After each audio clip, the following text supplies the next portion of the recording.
Well, let's jump on to the Acolyte project. This article, this is also Movie Phone, but it's also Polygon. Don't worry, there's more info. I wanted to try to get as much information about this project as possible, just because every time I hear about the Acolyte, I don't know anything other than, oh, it's gonna be a Sith type of show. Okay, that's all I get. All right. So here's some articles I picked up that could give us a little bit more detail. This comes to us from the Movie Phone. The Acolyte promises to take viewers into a galaxy of shadowy secrets and emerging dark side powers in the final days of the High Republic era. High Republic era. Okay, so that's our timeline for this project. A former Padawan reunites with her Jedi Master to investigate a series of crimes, but discovers the forces they confront are more sinister than they ever anticipated. The show stars Amandla? That's a great first name. The show stars Amandla Stenberg, Lee Jung-jae, Manny Jacinto, Daphne Keane, Charlie Barnett, Jodie Turner-Smith, Rebecca Henderson, Dean Charles Chapman, Carrie-Anne Moss, Margarita Leviva, they made that name up, and Star Wars Wookiee veteran Junis Suotamo, who plays another Wookiee, a Jedi named Kelnica. All right. Great cold read. Thank you. Very well done. Let's all agree that nobody knows what any of those names are, like who those people are, because clearly these are all new actors that they've brought into this project. Carrie-Anne Moss. Daphne Keane. That's Keane. right. Margarita Leviva. Come on, that's not a real name. Daphne Keane was in Logan. She's Wait, the little girl. Oh my Guy God! from Squid Game. Yeah. And then Lee Jung-jae is from Squid Game.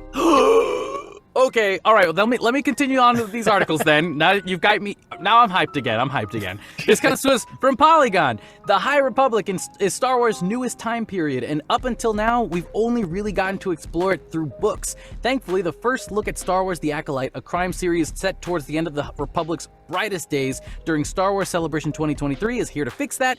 This first look also revealed that The Acolyte is set for release in 2024 and will stream on Disney+. Creator Leslie Headland, the director of Russian Doll, and the series cast introduced some footage from the show for the convention audience, which foregrounded the lots of Jedi that Headland said was one of the most attractive features of the High Republic era for her as a creator.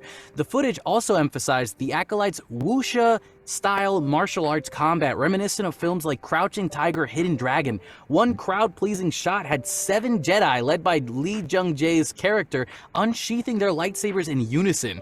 Headland said that in designing the show, she had gone back to George Lucas's original inspirations for Star Wars, including Akira Kurosawa's The Hidden Fortress and Yojimbo, but also classic Shaw Brothers kung fu movies like Come Drink With Me and Touch of Zen. I mean, come on, that sounds so cool. I like that. I like that they went. I like that they went to not that everybody who does a Star Wars project needs to do exactly what George Lucas did for the original trilogy, but I do like that they kind of they did go back and look through those kind of inspirations that inspired George and the Kurosawa stuff. Like I don't know. That gets me excited. Dude, if the Ahsoka series is a samurai show, this show's gonna blow it out of the water. So I don't know why they're doing an Ahsoka series now, if that's the case. The fact that they're calling it a crime series show that's confuses cool. me. That's really cool, though. Well, no, because if they're doing it, like, it's either going to be a samurai type of show, or it's going to be a crime series. In my head is like, oh, these crooks are scheming some plot of some kind, like True Detective, but in the we're Star Wars following them instead of the heroes. It's going to be both, Chad, and it's going to be something new that you've never seen before, and you're going to eat your words. Yeah. That's a cool combination, though. I mean, who wouldn't want to see, like, True Detective, but with samurai swords? I mean, that would be cool. But, I'm just going to stay skeptical with it because, sure. I mean, we know nothing more about it. I will say this, I do want to watch The Hidden Fortress now because I haven't seen that Kurosawa film yet, but I have seen Yojimbo. Oh, you have? Okay. Yeah, Yojimbo. The full series? Yeah, I've seen Yojimbo. I've seen The Seven Samurai. I've seen. Well, no, there's more than one. I think Yojimbo movie. So. With anything with Mifune, I've seen for the most part. Okay. But yeah, no, I haven't seen The Hidden Fortress, and it does sound really cool.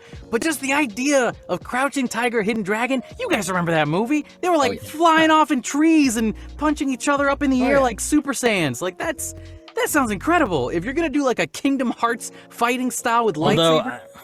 Come on. Part of me is like, well, that would, I don't, yeah, I don't know how that would look with lightsabers though. That's because if Did they're you- like, if they're just floating off the ground, you know, like walking over water. I mean, I don't know. That's just Did you ever doesn't see? fit. Did you ever see Knights of the Old Republic cutscenes? Yeah, An old Yeah. PC game, right? I mean, yeah. they every time they do cutscenes in that show or in that game, it literally looks like what they're describing here. So I'd have to disagree. The fighting in Crouching Tiger and Dragon, at least in the fantastical parts of like walking across the treetops, like that's what I think of Crouching Tiger and Dragon. But if the dojo scene, like that's different. That's like a more fight that I can see them doing with the lightsabers. It all comes down to execution, right? Yeah, I mean these concepts, you can think of them, and on paper maybe they don't seem like they would fit, but hopefully the directors, the showrunners are able to bring that into fruition and execute it in a way where it just works. So yeah, I think before this past weekend, I'd had no cares for the Acolyte. I thought it was interesting, the idea of a dark side kind of story. But now that I know this is what we're getting, now I'm like, that's at the top of my list. They for a while they kept saying Sith focus, but from what I'm hearing, it's about a bunch of Jedi. Yeah, that's what I'm gathering. A bunch of Jedi investigating some menacing thing. You know what I mean? But it just, from what I was thinking was that we're going to focus on Sith characters from their point of view. But now with this new information, it sounds like we're focusing on we're focusing on the Jedi. Yeah, it could be that the focus is on the Sith characters, like they're the main characters, but like the Jedi are like the police in this investigation crime scene that are trying to catch the culprit, which is our main character. It could be something like that. The Jedi are all Tommy Lee Jones, and They're the all Sith, Tommy Lee Jones and Willem Dafoe. Harrison Ford. Harrison Foe. I didn't kill my wife. I didn't kill Who's my this? wife. Who's this Jedi coming after me? Okay, I want him dead. I want his whole Jedi order dead. Oh, then yeah, we'll bring in De Niro as the. If De Niro came up as a Star Wars villain, as a Sith Lord, I would just cry. That would be hilarious. A little bit of power, a little bit. You talking to me? Hold on. He just starts using the Force. Shoots lightning. Join the dark side. Join the dark side. It's better. I'm just saying it's better. All right. Oh man. You Ted, want I to feel strike me down? How about I strike you down, huh? You want to strike me down? Dead. Just everyone dies. Robert De Niro's the villain. You're all dead. I want them all dead in the family. Although, did you see the fight scenes in his latest one? What was it, The Irishman? Yeah. Oh yeah. Where the guy really had to do the work of throwing himself around because he was a little too old to be pulling that off. But he Makes it looks great. so young. It's all good. Do you think Robert De Niro would ever play a Sith Lord? Be honest. Probably not. No. I think there's more of a chance, like Al Pacino could. Ooh. If but I doubt it though. I highly doubt that. I wanna He'd just be see, sitting in a chair, just going, there's Well, I don't know. Robert De Jedi. Niro. Get it. Robert De Niro was. Robert De Niro was in that god awful Rocky and Bullwinkle movie in 2000. So who knows nowadays? Well, it depends on if he wants to fundraise money for his organizations. Chad, So- what would a Christopher Walken Sith Lord sound like?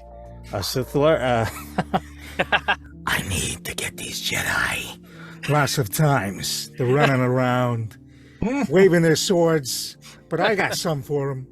It's a neutron bomb that I made. I don't know. That was beautiful. Neutron bomb That was beautiful, Chad. Thank you for that. in the Star Wars universe. Improv. There you go. Improv. Yes.